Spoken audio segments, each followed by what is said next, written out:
स्वागत है आप लोगों का आपके अपने educational channel home science with Pooja में, जिसमें हम जो है प्रसार शिक्षा यानी एक्सटेंशन एजुकेशन फिनिश हो गई हमारी। और अगर आपने वो क्लासेस नहीं देखी हैं तो पहले उन्हें देख लें, उसके बाद में वहाँ पर आए। तो चलिए आज की शुरुआत करते हैं। आज बुधवार का दिन है, बहुत ही शुभ दिन रहता है मेरे लिए बुधवार। और आज शुरुआत करते हैं न्यूट्रिशन साइंस की। न्यूट्रिशन साइंस वैसे हमने पढ़ा हुआ है पिछली क्लासेस में, लेकिन कुछ टॉपिक जो थे बड़े बड़े वो पिछली क्लास में हम नहीं कवर कर पाए थे। रीज़न ये था कि एग्ज़ाम नज़दीक थे, तो जो छोटे छोटे टॉपिक थे वो मैंने कवर करवा दिए थे। लेकिन अब जो है हमारे पास खूब समय है, तो चलिए बात कर लेते हैं उन्हीं टॉपिक्स के बारे में जिनके बारे में हमने पिछले साल बातें नहीं की थी और जिन्हें समझा नहीं था। तो चलिए आज उन्हीं टॉपिक्स को हम जानेंगे। तो आज हम जानेंगे मिनरल्स के बारे में। इससे पहले आपने अगर मिनरल्स, विटामिन और मिनरल्स ये वाली क्लासेस जो हैं ये हम देखेंगे। इससे पहले आपने अगर नहीं देखा है कार्बोज, प्रोटीन और फैट, ये चीज़ें नहीं देखी हैं तो ये आप देख लें पहले, क्योंकि बहुत ही इम्पॉर्टेंट है और हमारे शरीर के लिए भी ये तीनों ही चीज़ें बहुत ज़रूरी है। क्या क्या चीज़ें?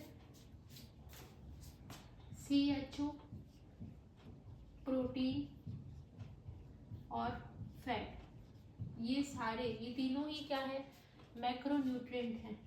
अजीब लग रहा होगा जो नए जुड़े हैं उन्हें, अगर आपको अजीब नहीं लगना है तो पहले ये वाली क्लासें ज़रूर देख लें, क्योंकि बहुत ही इम्पॉर्टेंट है। तो ये सारे जो है CHO, प्रोटीन और फैट, ये तीनों चीज़ें क्या है? मैक्रोन्यूट्रिएंट है, जो कि वो आपको नहीं दिखाई दे रहा शायद, एक मिनट। ऐसे न्यूट्रिएंट हैं जो कि हमें ऊर्जा नहीं देते हैं, लेकिन मैक्रोन्यूट्रिएंट जैसे कि फैट, कार्बोज और प्रोटीन, इनके चयापचय के लिए, इनके मेटाबॉलिज्म के लिए, इनके ये सही से कार्य कर पाए उनके लिए ये काम करते हैं।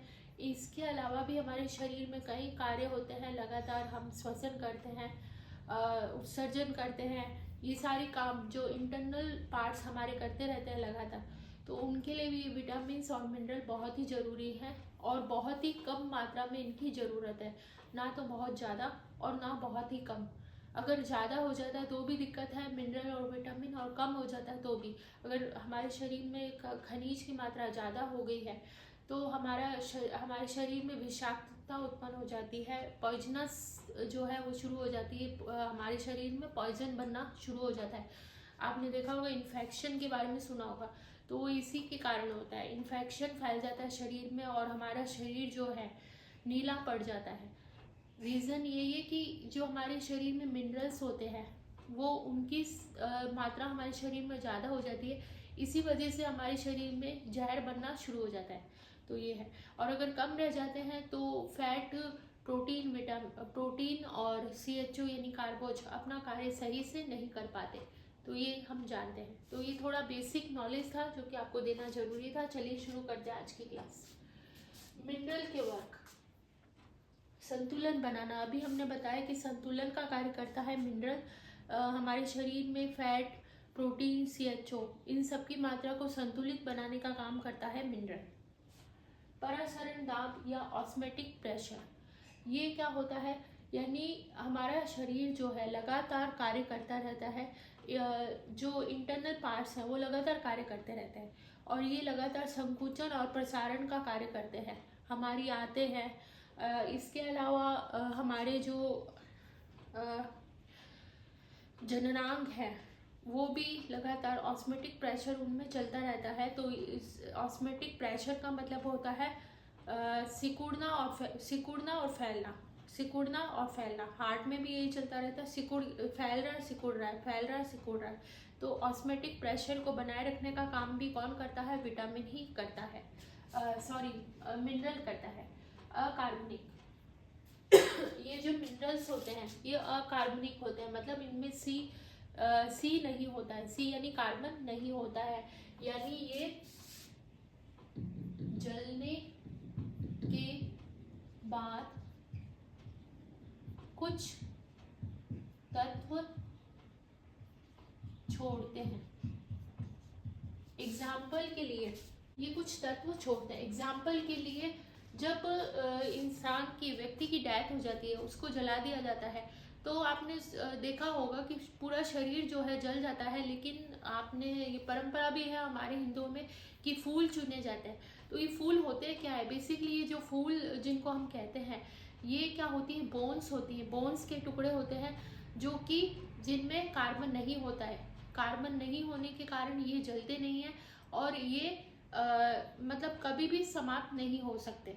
तो ये कहलाते हैं अकार्बनिक तत्व। यानी जो खनिज हैं, जितने भी मिनरल्स हैं, उनमें कार्बन नहीं होने के कारण ये जलने के बाद भी इसमें से कुछ अंश रह जाता है। तो ये है। और अब जान लेते हैं आगे। अभी हमने बता दिया था आपको, ये थोड़ा सा और देख लेते हैं। हमारा जो शरीर है वो 96% जो बॉडी है हमारी या शरीर जो है वो किससे बना हुआ है, मैक्रोन्यूट्रिएंट से बना हुआ है। मैक्रोन्यूट्रिएंट, ये मैक्रोन्यूट्रिएंट है। कौन कौन से, ये वाले, इनको हम क्या बोलते हैं, मैक्रोन्यूट्रिएंट। क्या बोलते हैं, मैक्रोन्यूट्रिएंट। आप आगे जोड़ लीजिएगा। मैक्रोन्यूट्रिएंट बोलते हैं प्रोटीन, फैट और कार्बोज को। कार्बोज जिसको हम CHO भी बोलते हैं और कार्बोहाइड्रेट भी बोलते हैं। और बाकी का जो 4% हमारा पूरा शरीर 100% माने तो 96% भाग तो हमारा मैक्रोन्यूट्रिएंट से बना होता है और 4% जो भाग है वो किससे बना हुआ होता है, मिनरल्स से बना हुआ होता है। और उसमें से भी 4% तो है मिनरल, और उसमें से भी जो 4 का भी 2% जो है वो पूरा का पूरा किससे, कैल्शियम से बना हुआ होता है। यानी सबसे ज़्यादा हमारे शरीर में जो मिनरल होता है वो कौन सा होता है, कैल्शियम होता है। उसके बाद में फास्फोरस आता है। संरचना के बारे में अभी हमने बात की थी, तो संरचना देख लेते हैं। मिनरल्स की क्लासिफिकेशन किस तरह से किया जा सकता है, यानी संरचना के हिसाब से किया जाता है, जो अभी हम देखेंगे आवश्यकता के हिसाब से किया जा सकता है। यानी प्रोटीन में भी हमने पढ़ा था आवश्यक और अनावश्यक प्रोटीन, और इसके अलावा फैट में भी हमने देखा था कि इसेंशियल और अनइसेंशियल जो फैट है उसके बारे में भी हमने जाना था। तो जो मिनरल है उनमें भी यही है, आवश्यक और अनावश्यक मिनरल्स होते हैं। जो कि इसका मतलब ये नहीं है कि आवश्यक जो है वो तो जरूरी है, अनावश्यक जरूरी नहीं है। इसका मतलब ये है कि आवश्यक तो वो मिनरल्स हैं जो कि हमारे शरीर में स्वतः नहीं बनते, जबकि अनावश्यक मिनरल हमारे शरीर में स्वतः बन जाते हैं। उन्हें ऊपर से लेने की, ऊपर से इनटेक करने की हमें ज़रूरत नहीं पड़ती।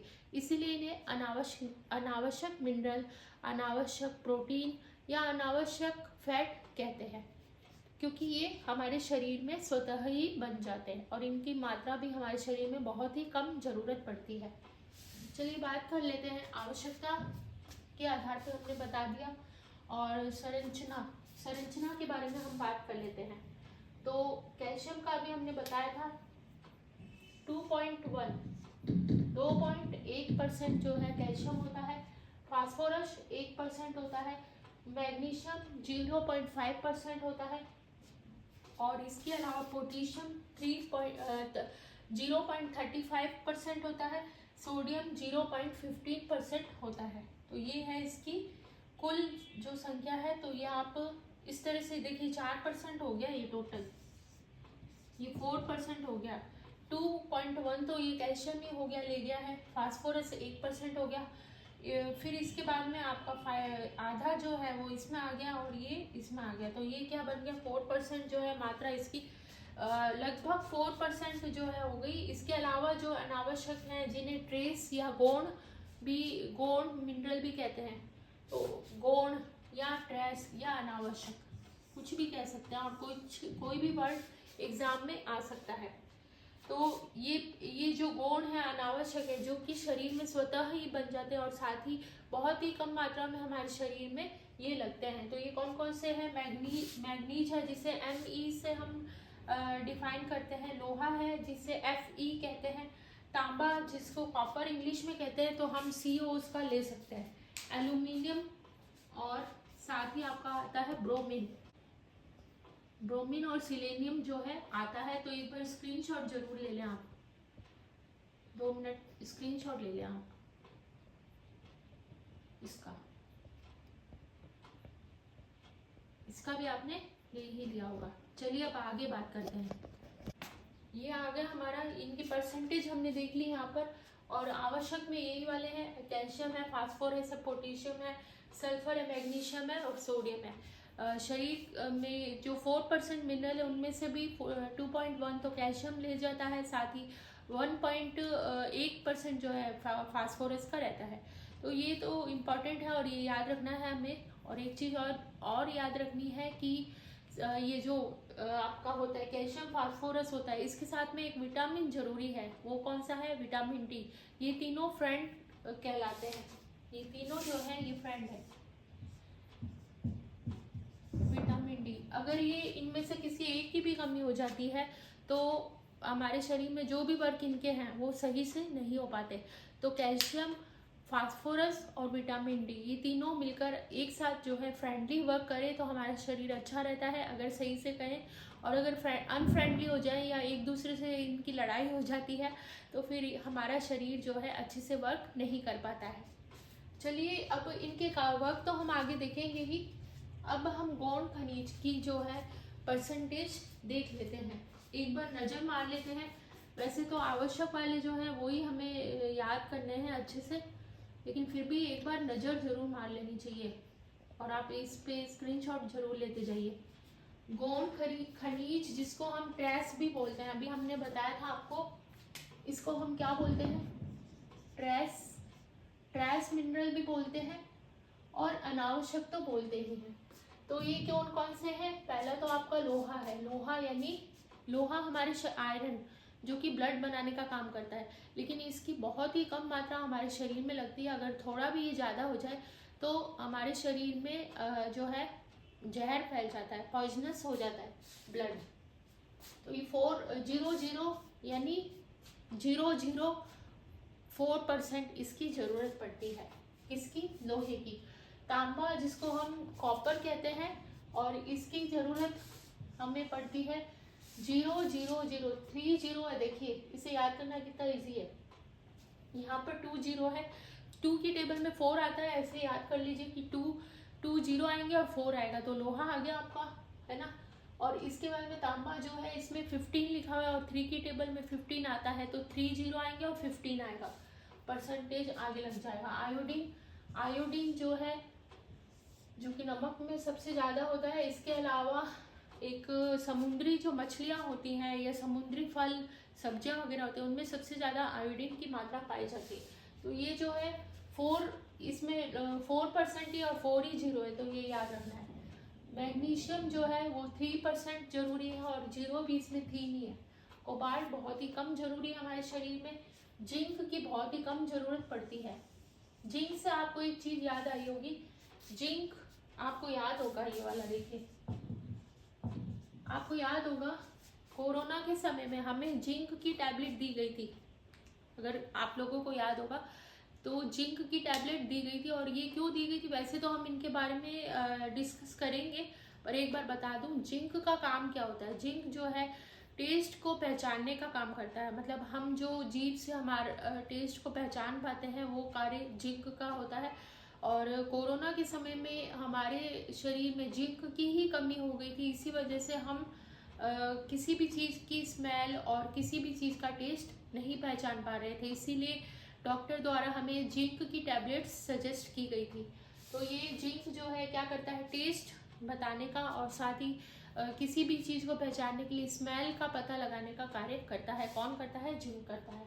फ्लोरीन जो है बहुत ही कम मात्रा में ज़रूरत है फ्लोरीन की भी। और अब एक नोट देख लीजिए जो हमने पहले ही आपको बता दिया था कि खनिज और विटामिन इनमें ऊर्जा नहीं होती है, ऊर्जा मूल्य 0 होता है इनका। इसी वजह से विटामिन जो कि हमें सब्जियों और फलों से मिलता है तो वो हमारे अंदर रफेज का काम करता है, लेकिन इनसे हमारा जो वेट है वो गेन नहीं होता। इसका मतलब सीधा सा यही है कि ऊर्जा यानी कैलोरी इससे नहीं मिलेगी। ऊर्जा और कैलोरी किससे मिलेगी? तीनों मैक्रो न्यूट्रिएंट से। कौन कौन से? कार्बोज, प्रोटीन और फैट, इन तीनों से। इन तीनों से हमें क्या मिलेगी? ऊर्जा मिलेगी। तो ये थी आज की क्लास और हमने बहुत ही अच्छे से और बहुत ही आराम से ट्रिक के सारे जो है चीज़ें याद की हैं अच्छे से, और हमारा अब जो है न्यूट्रिशन साइंस शुरू हो चुका है, ये भी जल्द ही ख़त्म हो जाएगा। आगे जो है कार्य के आधार पर हम नेक्स्ट क्लास में जानेंगे, और थोड़ा कैल्शियम के बारे में भी हम डिस्कस करेंगे कि होता क्या है कैल्शियम, क्योंकि सबसे ज़्यादा परसेंटेज इसी की है, तो इम्पॉर्टेंट है कैल्शियम, बहुत ज़्यादा कैल्शियम और फास्फोरस। इसके बारे में डिटेल में हम नेक्स्ट क्लास में बात करेंगे। आज की क्लास में इतना ही। उम्मीद है आपको ये क्लास अच्छे से समझ में आई होगी, और अगर आप चैनल से जुड़े हुए हैं, चैनल से आपको फ़ायदा हो रहा है, तो अपने परिवार को बढ़ाइए, अपने चैनल को इंक्रीज़ कीजिए। होम साइंस विद पूजा आपका ही चैनल है, इसे सब्सक्राइब करके ऑल का बटन ज़रूर दबा दें, ताकि जितनी भी क्लासें हैं आपको तुरंत मिल जाए। साथ ही शेयर करें नीडी स्टूडेंट्स के साथ, ताकि उनको भी इन क्लासों से फ़ायदा हो, क्योंकि इसमें कोई आपका कॉस्ट नहीं लगना है, जीरो कॉस्ट पर आपको इतनी अच्छी अच्छी क्लासें मिल रही हैं, जो कि अगर आप पेड क्लास भी लेते हैं तो भी आपको मुश्किल से मिल पाएगा। तो ये चीज़ें आपको ध्यान रखनी है और कोशिश करनी है। मैं अपनी तरफ से कोशिश कर रही हूँ आपको रेगुलर क्लासें देने का, आपको कोशिश करनी है अपनी तरफ से, और उम्मीद है आप ज़रूर करेंगे। तो चलिए मिलते हैं हम नेक्स्ट क्लास में। Thank you so much.